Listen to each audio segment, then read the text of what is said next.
Don't just live for tomorrow, or just live in yesterday. Just be glad for all you have that's in today. And though you've come through many obstacles. Hey everyone, Connie here, and welcome to my blind reaction to Arcane Episode 1. So this is a new series we're starting for Sundays. And the reason, if you didn't watch the last Miraculous reaction, is simply because Miraculous was starting to just return to the status quo by ignoring massive developments they made, or straight up reversing them, as well as just making some really bad writing decisions right off the bat, and it just annoyed me. Plus on that front, the person who actually requested it was already saying by that point that I should just drop it and move on. So yeah. So we're replacing with Arcane, which is another donation reward, this time from Space Apples. This was requested back when this was first announced, actually. For those who don't know, Arcane is a animated Netflix series based around the League of Legends universe, which I believe is called Runeterra. I don't know a lot of the lore of League of Legends, admittedly. I know bits and pieces of things here and there, but I never really paid a huge amount of attention to it. I have played the games, or the game, really. I've played League of Legends, and I actually used to play it quite a lot. I haven't played it in quite a long time at this point, but I have definitely played it, and it's pretty good. It's enjoyable. And there were two champions that I used the most often, both basically being the same kind of champion, you could say, in terms of strategy and everything. First was Ashe, who was my most common use. I was just the best with her compared to other champions.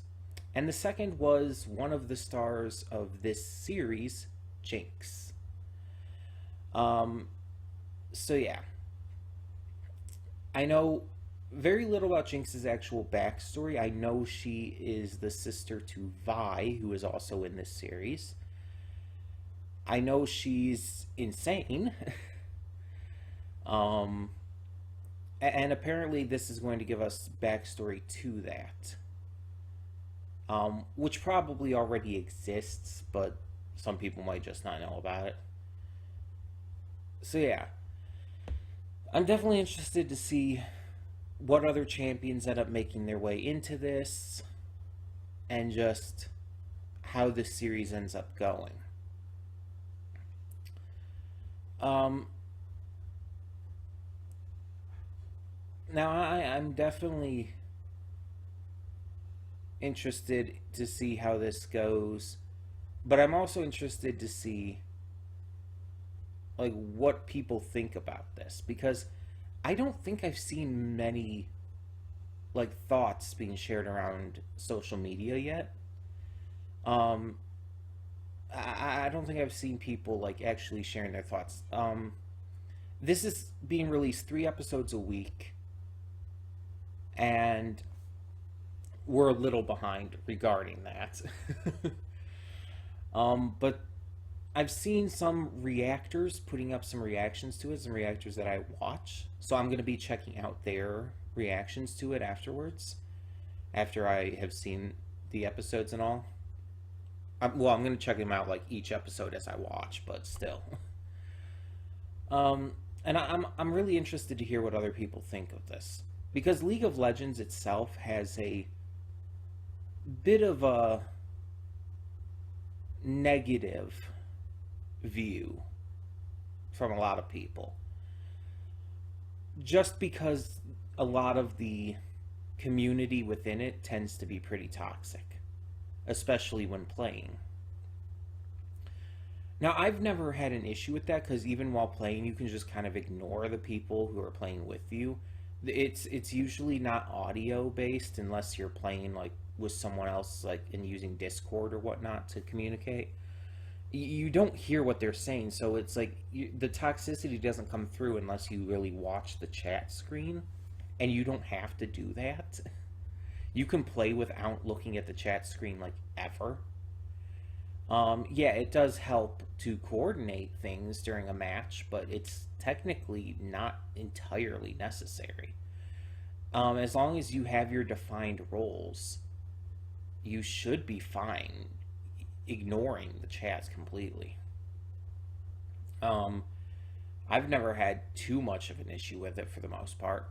There were a couple of games that I remember playing where people just were not doing their roles properly and were just going wherever the fuck they wanted. But that's on them more than anything. Like, there are defined roles, and you only go to another lane if you're trying to help someone out. Like if you think there's room for a push, or someone just is in danger and needs assistance, that's when you switch lanes. And only if your lane can handle being switched away from. So, yeah. But, like I said, I'm very interested to hear what people think considering the thoughts on the game itself. Now, obviously, this is just the lore. This is just based around the lore and everything, so it has nothing to do with the gameplay or the community in that way. But I'm still interested. And yeah, like I said, I know very little about the lore, so I don't really know what's going to happen in this. I don't know, like, all the backstory behind Jinx and Vi. I don't know, again, any other characters who might appear in this. I don't know the names of the areas. I know there are names to the different areas in Runeterra, but it's like I don't know what they are offhand. I've heard them before in some cases when hearing people talk about them, but I don't remember. Because again, I never paid too much attention to it. It's not one of those games where you really need to. Paying attention to the lore is just like, it just gives depth to the characters. And for a game like League of Legends, that's never really been necessary.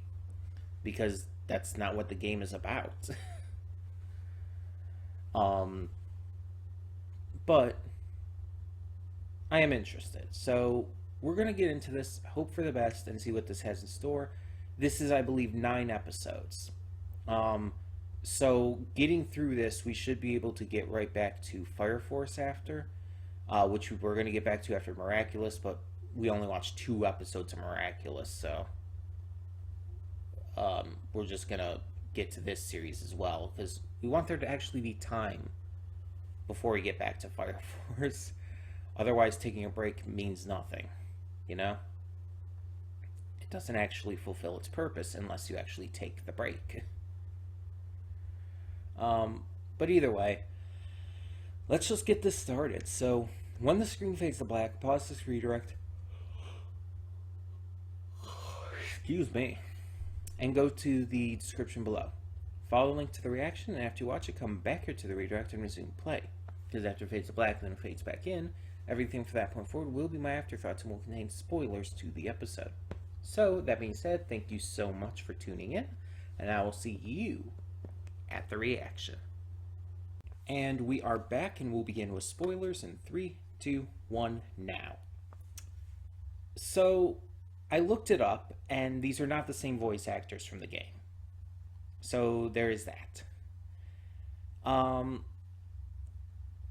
And I'm sure there's a number of reasons why they had to switch voice actors and whatnot, but that's neither here nor there. I think the voice actors all did a great job in this. But what do I think about the first episode overall? I'm not sure. Like, there's certain things about it that are very stereotypical, very generic. In fact, the very idea of it seems pretty kind of generic in and of itself.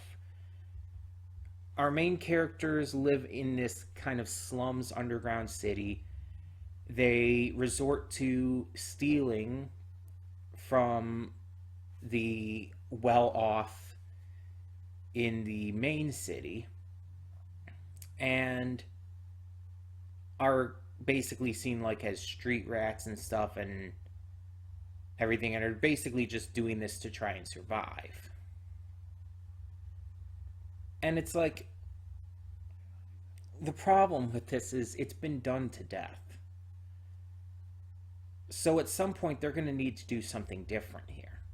They're going to need to make some upgrades, I guess you could say, to the formula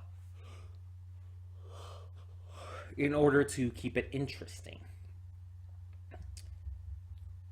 Because there's only a few things in this that really felt fresh, and that was the technology and kind of going into that, the ending bit with the villain. The technology is very much League of Legends style technology that we see in the game and everything. Again, it's not really like, it's not really steampunk, but it's kind of like that. It's not like super advanced technology, you know, but it's also not like super low quality. I don't know how to word it. I don't know how to put it, but you know what I mean. It's a really unique, interesting style of technology. Getting to see it in full action through the Enforcer's bolasses and various other things in here. But we also get to see some more advanced stuff, such as those explodey balls that Jinx stole. We saw how one caused a pretty big issue in that workshop apartment in Piltover. And we didn't see who the person trying to get in was. We assume it was probably whoever lived there. But we didn't actually see who it was. So there's still some possibilities there. If I remember right, there's a character, probably a couple characters in League of Legends that are tinkerers like that. I believe one of them was Heimerdinger, if I'm remembering the name right. I don't know. It's been a long time since I've played League of Legends, so I'm just trying to remember from the little bit I know of it, because I've never played as Heimerdinger, and I only faced him a few times, I think. Doesn't seem like a lot of people, that, at least the ones that I've faced, have used him much either. And I know there's other characters within the universe that use some kind of technology or weapons or gadgets or stuff. But I think Heimerdinger was like a mad scientist or something, so maybe that wouldn't work. I don't know. I mean, you could tell by the voice it was presumably someone who was male, or at least male presenting. So it wouldn't be like any of the Yordle characters we know, like Tristana. Though I don't know if she's much of a tinker. I know she uses stuff, but I don't know if she actually does the tinkering herself. I don't know. I'm just trying to get it all through my mind. But yeah. So, Vi and Jinx were orphans of war. They were found on the battlefield by their now adoptive father, who takes them in along with a couple other kids, it seems. And apparently they do these jobs in order to steal materials and items and stuff to sell, to get money and stuff. But one job goes bad because the kids took it on alone off of an anonymous, not quite anonymous tip they heard, but partially anonymous, because they don't know where the little man got it from. Um, they go up to Piltover and are going to rob this apartment, this penthouse apartment. And as we see, it goes bad. They end up getting chased through the streets after the explosion happens. And they manage to escape, making it down into the Undercity, but are confronted by some toadies who are working for the main bad guy, as we find out at the end. And although they manage to beat them up and eventually get away from them, with also like keeping the treasure away from them, we find out at the end that the toadies are again working for who seems to be the main bad guy and is definitely going to be an issue. But I'll get to him in a bit. So they get back. Their father finds out about it all, and they just kind of have to deal with it. So the enforcers come down. While one of them goes off, the other one, who knows the father, talks to him for a bit and basically says, like, you know, the people up there, they need someone to take the blame. Like, you don't have to get in trouble. We made a deal and everything, but I need a name. And he's refusing to sell out his children, of course. And she's like, here, have this. It'll contact me if you change your mind. I'm just like, if you can find out this little toadie's name, sell him out. As messed up as that sounds, but honestly, he kind of deserves it. It's like, just give them another name, someone who you don't care about. But yeah. So Vi and Jinx have a heart-to-heart. We can see how close they are and how Vi continuously stands up for her.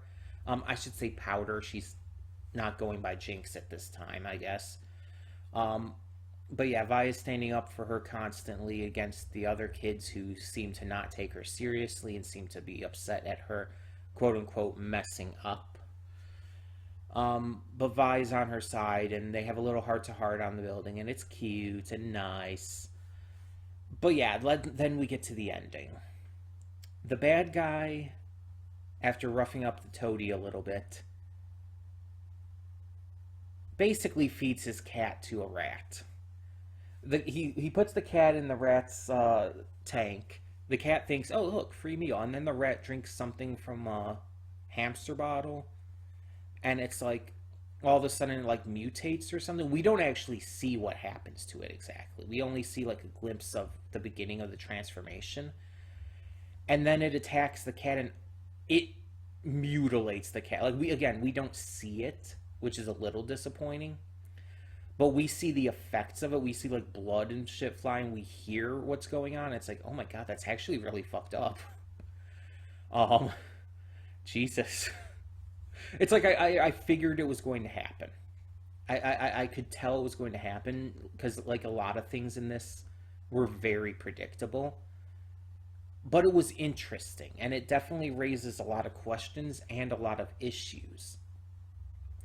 Because this guy is the main bad guy. He now knows about the entire failed raid and everything, and the fact of who did it. And he was the one who sent the toadies to track them in the first place. I don't know what he's planning, but it's not good. And whatever this formula is doing exactly, it's going to be very bad going forward. It's going to cause some major issues.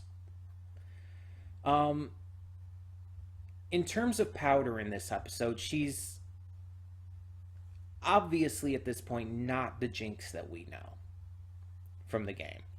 She's very much more reserved and just trying her best and everything, and she's a nice kid. She's just trying her best. She's trying to do what she can to help. She's clearly not crazy. So the question is, what's going to happen to turn her that way? And we see in the opening, her and Vi are going at each other. What's going to cause them to fight?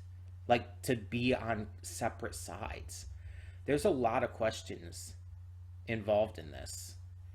I wonder how long we're going to stick with the younger Vi and Powder, and when we're going to actually get to Vi and Jinx. I wonder how long it's going to be before then. Because again, there's 9 episodes. I could see them doing about half and half, like maybe 4 episodes of the younger, 5 episodes of the older, or vice versa. I don't know. But I feel I don't want them to bring in the like older, like actual Jinx and everything and all only for like the last episode. I think that would be a little cheap and disappointing. Because it's like, yeah, this series is giving us a backstory, but it's like we don't want the backstory to just take place during one period of time.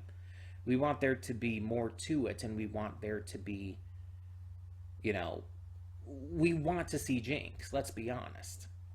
At least for me. I know Jinx is a pretty popular character, so I would assume others just really want to see her as well. So I really do hope that it's not just a last episode thing. But we'll see. We'll see. We also have these 2 other kids who I don't think are any of the champions. I think they're original characters. I think the father is too. So I don't know where they stand in all of this. But I guess we'll see. It's just, there's a lot of questions right now, not enough answers, and it hasn't done enough to really differentiate itself from any other series or movie or game or whatnot that has done these exact same kind of story beats and stereotypical generic plot points and whatnot. It has the opportunity to impress and grow, and it definitely has the ability to, with what we've seen of it. It definitely could. But right now, they're very much sticking to a sort of status quo of just doing the bare bones basics, and I hope that that changes soon. Because, again, there are hints in this episode of switching things up, and that's what I want to see. I'd rather see a series that mixes up the formulas rather than just gives them to us at the basest form. But we'll see how it goes. So for now, tell me in the comments below, what did you think of this first episode of Arcane? And yeah, I'm Connie, and I'm signing off. See y'all next time.